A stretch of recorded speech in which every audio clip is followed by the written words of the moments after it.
Good afternoon, everybody. My name is Jake Livingston, Incident Commander with the Alaska Team 1. I'll just...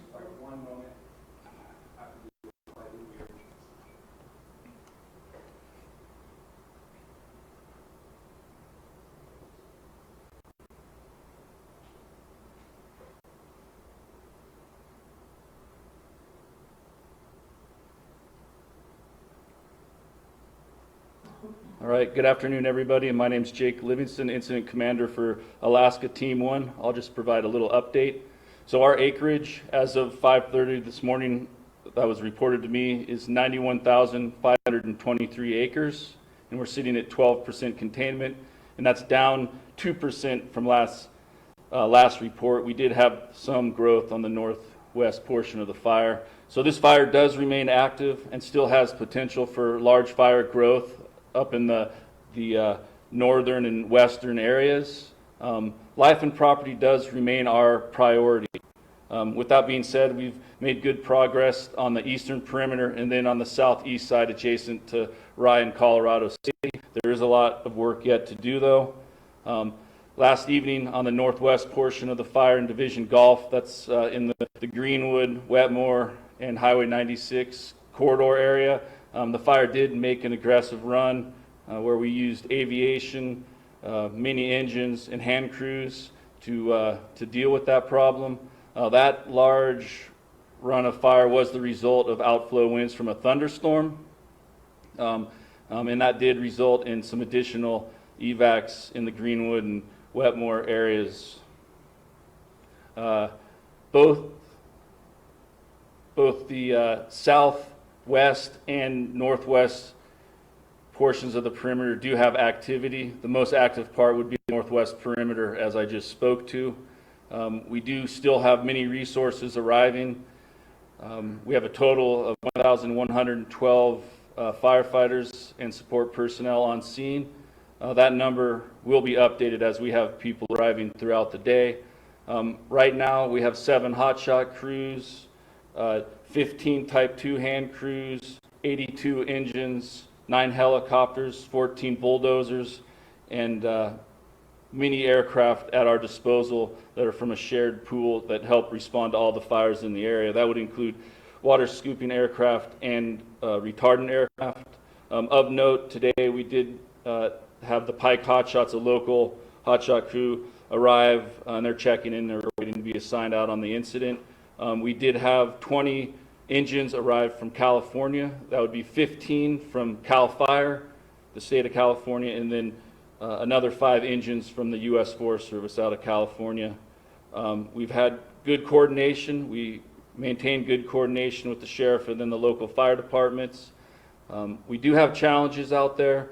Those are hot, dry conditions, rough terrain, and then of course we're keeping an eye out for any thunderstorms that move into the area with those outflow winds. Those are problematic. But I will say that we are actively and aggressively engaging in this fire, and I'll continue to provide updates on these briefings, and then also please have a look at our social media. Thank you.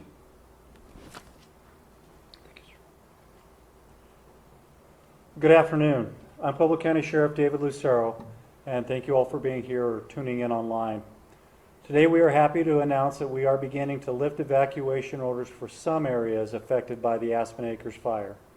Again, this is just for some of those affected areas, specifically some areas in the Colorado City, as well as Burnt Mill Road and Crow Cutoff. Additionally, the Water Barrel Road area will be included as well. Those areas that are repopulated will be placed on a pre-evacuation status, meaning those residents should be ready to evacuate if we have a change in fire behavior. In just a few minutes, we will be allowing residents in those mentioned areas back into their homes. We ask for patience as we work through this process. Crews are working to restore power, so if you return and your power has not been restored, please be patient. Utility crews are out and about working on any of those outages. When evacuation orders are lifted and reentry begins into approved areas, this information will be available at puebloemergency.info and on our official social media channels. I'd also like to remind those that were evacuated at this time, they must go to the Disaster Assistance Center and get their reentry cards before returning to their properties.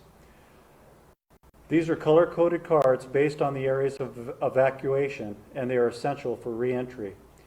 We are working toward an online verification process, but unfortunately that has not been accomplished as of yet.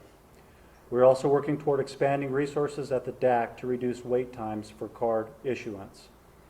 Our disaster assessment team continues to assess properties affected by the fire. To date, we have learned that 185 homes and 4 commercial businesses have been lost. We are in the process of contacting those property owners as to the status of their property. If you have not heard from officials regarding your property, it could be because we haven't assessed your property yet, or that we don't have good contact information for you. We are asking everyone to make sure that you are registered through the Survivor portal on puebloemergency.info to ensure that we have your up-to-date contact information. Again, the Survivor portal is found on puebloemergency.info.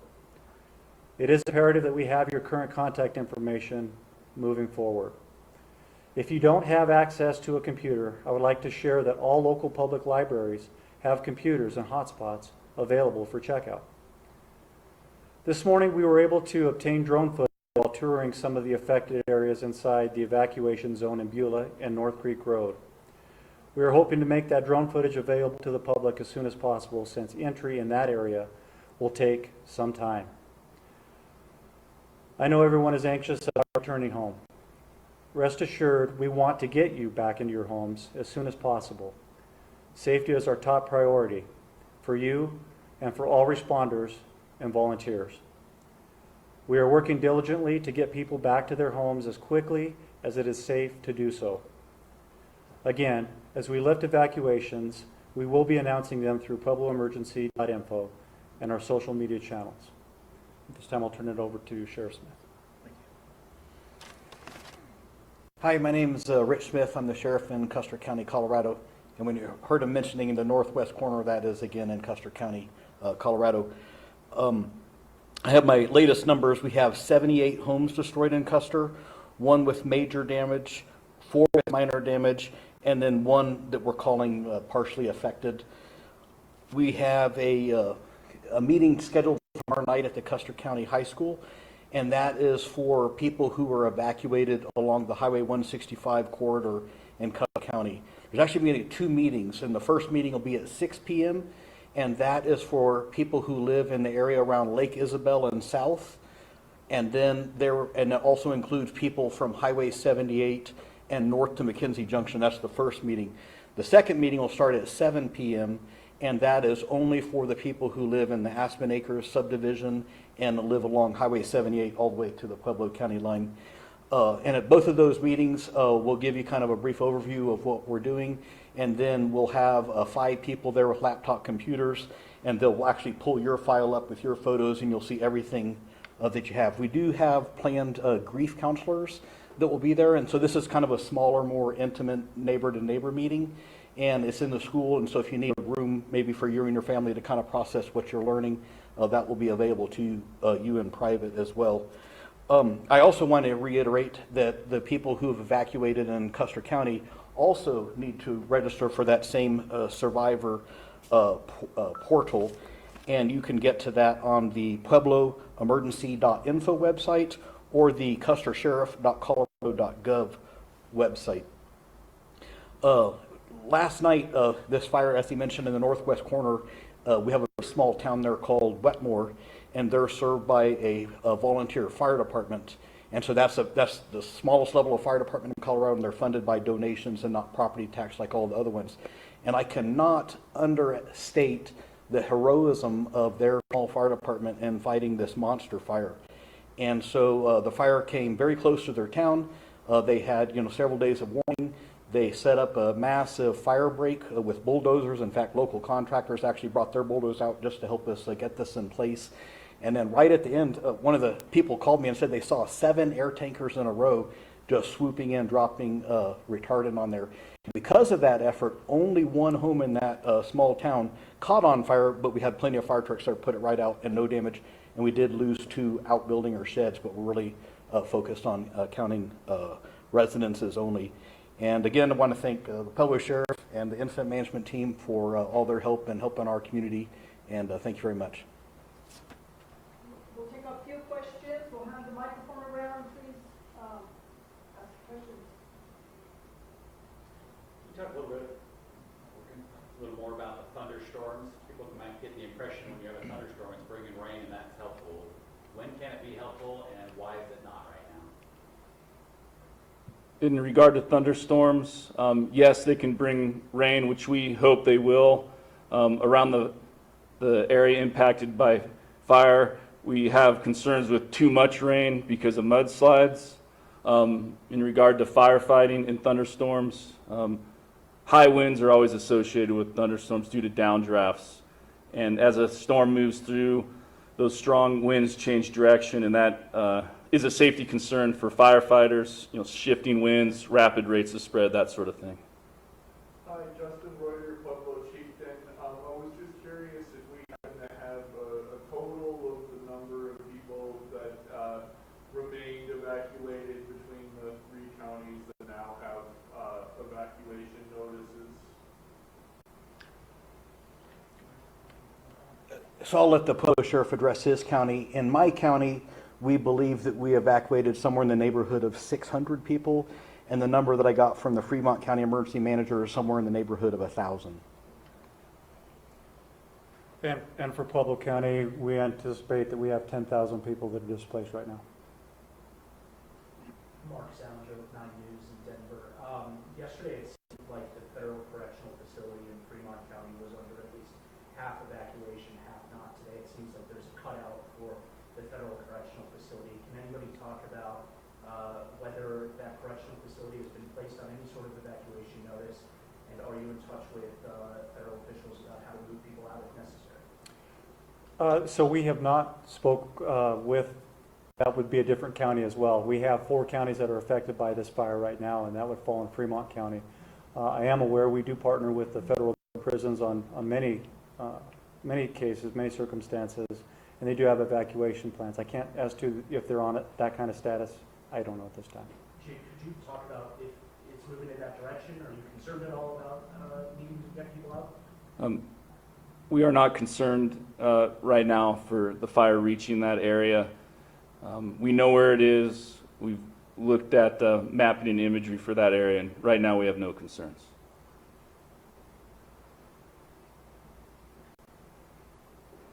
We know of 1 firefighter who's injured fighting the Aspen Acres Fire. Any updates on injuries regarding the public and crews out there?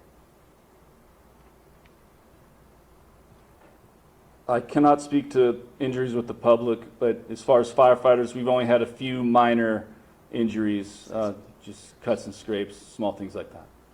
So I'd like to follow up on that answer.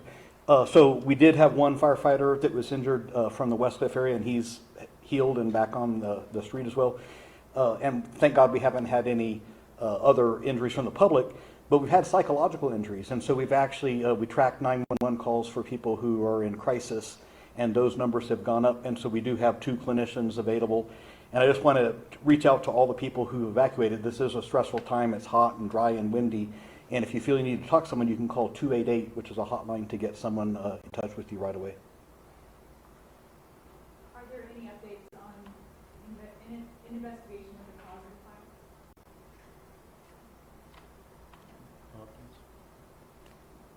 I have no updates on that. What I do know is that's under investigation. And can we get a little bit more detail on the card system so people can come to those evacuated areas? Yeah, so that's through our DAC center. That's where they're verifying people's information that they're actually residing there. We're requiring a form of identification. And then we have a systematic approach on how we repopulate certain areas. We don't open the floodgates and populate everything all at once because some of these areas that are evacuated are still under active fire. So those cars color code to a system. Our traffic control points are then alerted to what color cars are being allowed. So then as those residents attempt to do those reentry, we can save time and get people in back to their homes quicker.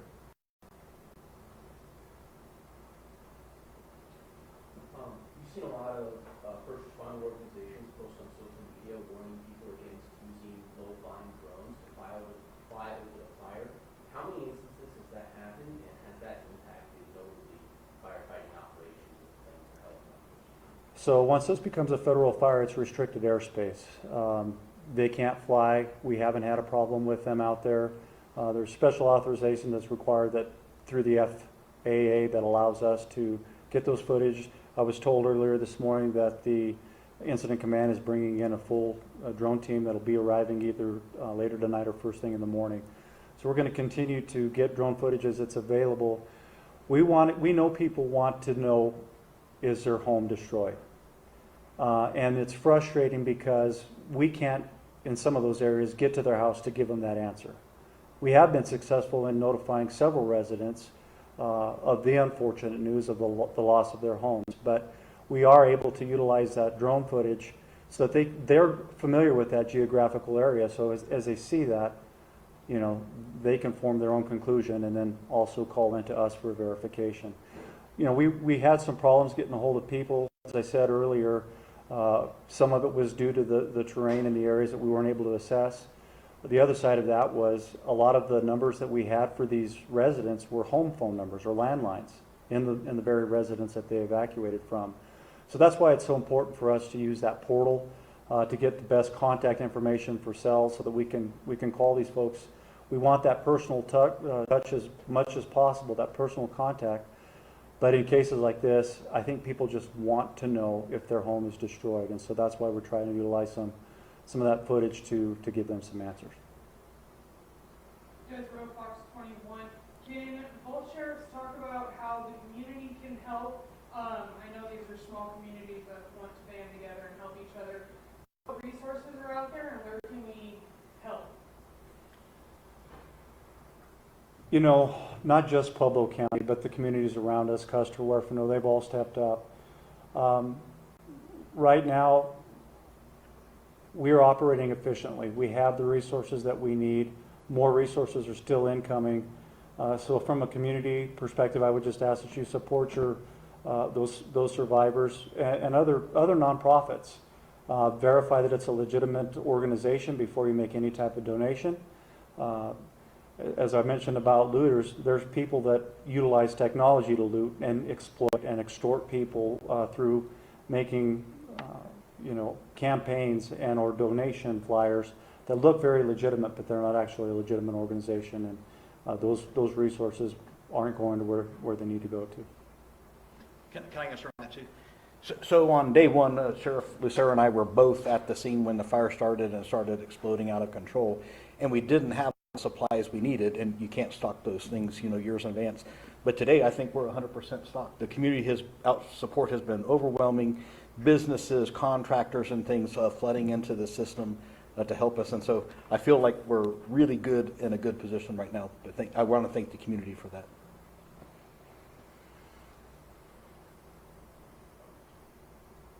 Hearing that some firefighters who are out there have lost their homes to this fire, what messages do you guys have for them who are on the front lines right now, making that sacrifice, and then there goes, their memories, their home? Well, I'll start off because a deputy in my county that I personally know lost his home and refused to leave his post to go back and try to save stuff other than his dog, and so literally lost everything. And one of the realtors, like I mentioned on the community support, called up and had a house that was available, so now he has a place to stay, and a charity is going to take care of repurchasing all of his clothing. But I am so humbled by the selfless sacrifice of the emergency responders for this fire who have put the needs of their community above their own. And then just one other question, with this being the seventh largest now in state history, what do you guys think is fueling this growth? Is it the terrain out there? Is it the weather? What's been the hardest parts that you guys are seeing? Science questions. Like I said earlier, our challenges are really, it's just very hot, it's very dry, and we have high wind conditions associated with thunderstorms right now. Those are the main challenges. And I would add that this is a large fire. It has a large footprint, so to speak. So the amount of perimeter that we are engaged in managing is pretty impressive. One more question. Does anybody else? Can you guys speak more to the drone video, the impacted towns, how are they looking? Beulah, Rice, San Isabel, is the downtown of Beulah still standing? So I can speak to that because the areas that we specifically filmed was the town of Beulah and North Creek area. Uh, It's hit and miss. I mean, we can see the fire that goes right up to a house and doesn't touch the house. And then you go next door and the home's completely destroyed. So, I don't know what the cause of that is, wind shifts, whatever that may be, but it's very spotty. So, but as I said earlier, the people that are in those areas, they're going to recognize their geographical area. They'll be able to tell and make, at least have those answers that way. There's still someone in the town for people to come back to? Yes, there is, but we're going to rebuild and we're resilient. So, I did get some information I thought I should share. Our PAO just alerted me that we are closing down the DAC for this time, so we'll be putting out an alternate location as soon as we. Oh, just for today. It's shutting down just for today. Okay, thank you for that clarification. So we are working, we may be relocating that to make sure that we can accommodate people. With respect to the DAC, because we saw so many people displaced, we had to request additional resources from the state to get additional computers and printers to process people timely. So that is in process. As I shared, we're also working toward an online verification so people, hopefully in the very, very near future, will not have to come physically to the DAC. They can do a verification process online. It doesn't happen overnight, and a lot of our resources that are trying to make that happen are also tied up in our emergency operations center, working on, wearing multiple hats. So, thank you all for coming.